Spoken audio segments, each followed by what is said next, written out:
ഇപ്പോൾ നിങ്ങൾ സ്ക്രീനിൽ കാണുന്നത് കേരളത്തിന്റെ ആരോഗ്യമന്ത്രിയുടെ ഫെബ്രുവരി 26-ന് പുറത്തിറങ്ങിയ മെഡിക്കൽ റിപ്പോർട്ടാണ്. നിലവിലെ മന്ത്രിയുടെ ആരോഗ്യാവസ്ഥയിൽ യാത്ര അനുവദനീയമല്ലാത്തതിനാൽ കണ്ണൂർ ഗവൺമെന്റ് കോളേജ് ആശുപത്രിയുടെ ICUയിൽ ചികിത്സ തുടരും എന്നാണ് ഫെബ്രുവരി 26-ന് പുറത്തിറങ്ങിയ മെഡിക്കൽ റിപ്പോർട്ട്.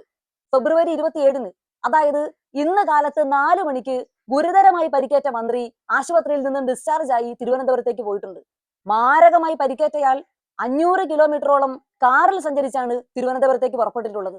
കേരളത്തിന്റെ ആരോഗ്യ മേഖലയെ തകർത്ത് തരിപ്പണമാക്കിയിട്ട് അത് കേരളത്തിലെ പൊതുജനം ചർച്ച ചെയ്യാതിരിക്കാൻ വേണ്ടി നടത്തിക്കൊണ്ടിരിക്കുന്ന ഒരു നാടകമാണ് ഇപ്പോൾ കേരളം കണ്ടുകൊണ്ടിരിക്കുന്നത്.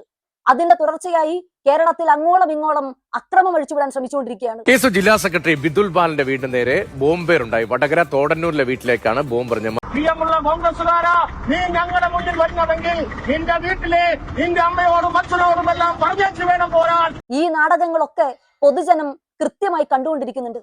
പൊതുജനം കടുതകളല്ല സാർ. സ്ഥലത്തെ പ്രധാന വിപ്ലവകാരിയും ഗർജിക്കുന്ന സിംഹവുമായ ഈ യുവ നേതാവിന് എന്തോ ഒന്ന് പറയാനുണ്ട്. എവിടെ ഒരാളെ ഓപ്പറേഷൻ ചെയ്തപ്പോ വയറിന്റെ ഉള്ളിൽ കത്രിക പോയിന്നോ?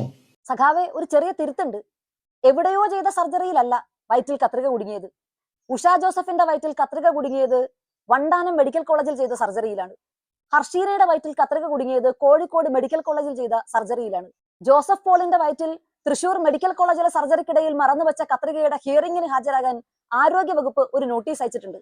ഈ ജോസഫ് പോൾ മരിച്ചിട്ട് കൊല്ലം 1 കഴിഞ്ഞു.